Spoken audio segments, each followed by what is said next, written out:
you're watching this in Boston, Massachusetts, you're probably at home. The Reason Why leads off this edition of CNN Student News. I'm Carl Azus. 3 snowstorms in 3 weeks have pummeled parts of the Northeast. Everywhere from New York on up has gotten hit. In Boston, average snowfall is 47 inches in a year. The Massachusetts capital has seen 70 to 80 inches of snow in 2 weeks. One challenge, plowing it out of the way. That costs money, from paying the workers to fueling and running the equipment. Boston's mayor said his city has already gone through its $18 million budget for snow removal. Business has slowed down in some areas, with some people unable to travel far from their homes. And school was called off Monday and Tuesday in Boston and other cities in the U.S. Northeast. It is true that if, in fact, diplomacy fails, what I've asked my team to do is to look at all options. What other means can we put in place to change Mr. Putin's calculus?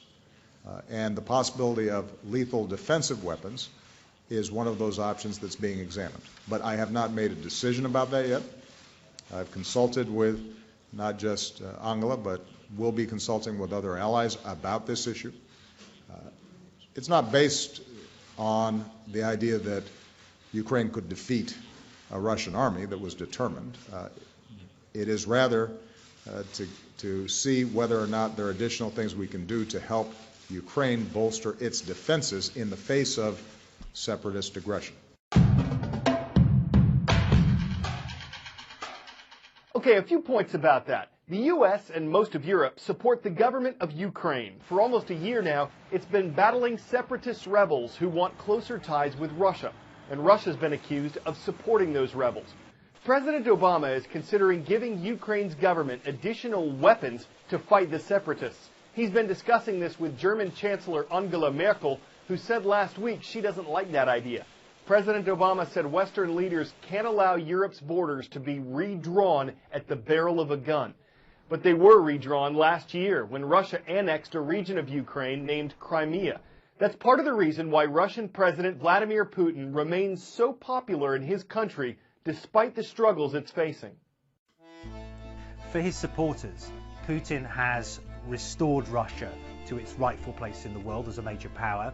He's brought back Crimea into the Russian fold. He's given Russians, many of them at least, back their pride. Well, this was really a perfect economic storm to hit Russia. International sanctions over its role in Ukraine were already having an impact. And then, on top of that, the collapse of the global oil price, Russia's main export, really pushed this country over a cliff. More and more Russians are simply unable to pay their bills and buy food. And the real fear is that that's going to get worse as this economic crisis evolves and deepens. It's striking, really, that so far the popularity of the Russian president, Vladimir Putin, is holding up, soaring even. He ended the year with opinion polls giving him an incredible 85% approval rating.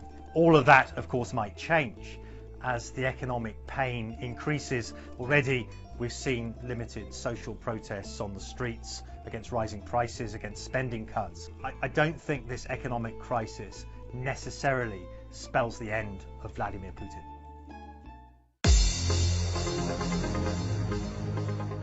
From the Midwest to the South Korean capital, it's time to take roll. Let's go. Mickle Middle School is in the capital of Nebraska. That's Lincoln. That's where we're linking up with the missiles. Thanks for watching.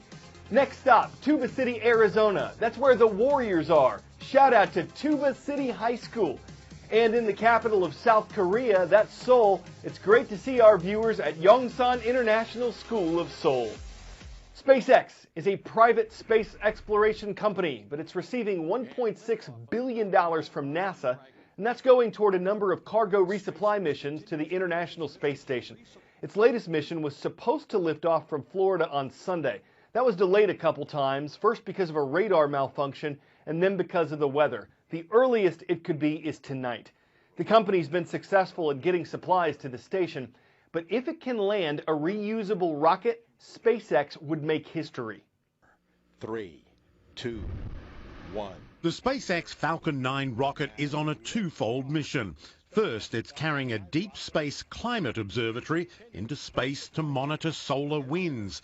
The second, the one that will be monitored closely around the world, involves the rocket booster's re-entry. Traditionally, once a rocket has been propelled into space, the huge booster burns up or falls into the ocean on re-entry as garbage. But scientists hope to be able to reuse it, saving millions of dollars, ultimately perhaps changing the economics of space travel.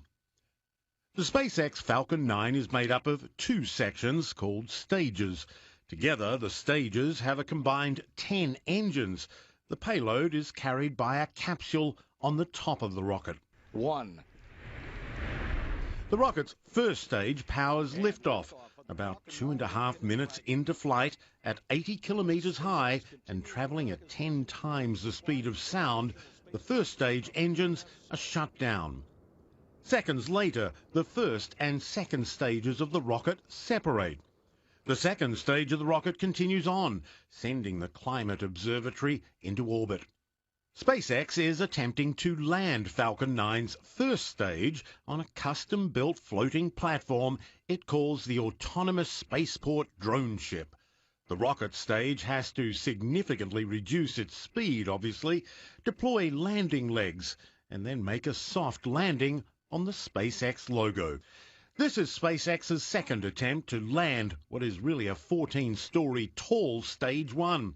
The first attempt in January, almost successful, but landed too hard. X marks the spot, and if Stage 1 lands on it successfully, it will be a breakthrough in creating reusable rockets. If you're the type to plan ahead, you're thinking about potential careers. And according to Salary.com, the average median salary for photographers is about $55,000 a year. The average median for helicopter pilots is about $86,000 a year. But when the two work together, the pictures are priceless.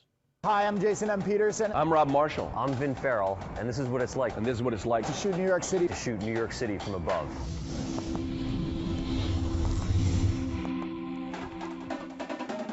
Good to go.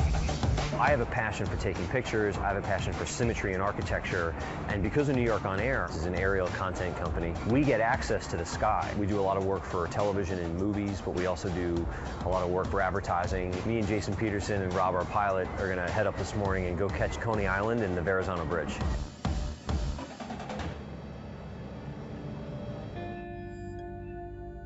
The pilot, honestly, is really everything. You know, a great pilot is a cinematographer, and they're setting me up for the shot as much as I am taking the shot. I'm the guy who puts people in place. I got to know what he wants to get from the camera to make the shot happen. One of my favorite experiences is the first time we flew over the Empire State Building. Doors open on the helicopter, tilted over down the peak. Even the images we captured, which were really amazing, still didn't capture what that moment was like. Seeing Coney Island from above, it's one of my favorite shots that I've ever taken. Direct overhead, seeing Coney Island, all the rides. It doesn't look like an amusement park, it looks like a box of candy almost from above. You know, that sort of view has been amazing. My purely selfish intention on one level is to just take great shots and have cool pictures and cool images, and it's pretty cool to do that, to have the ability to do that. He makes a good viewpoint. From any view, the bird's eye view gives a viewable view that viewfinders view unusually well. You've got to agree that shooting from sky to sea is a sight to see, the sights you see from skyscrapers scraping the sky, you see. I'm Carl Aziz for CNN Student News, where the sky's the limit.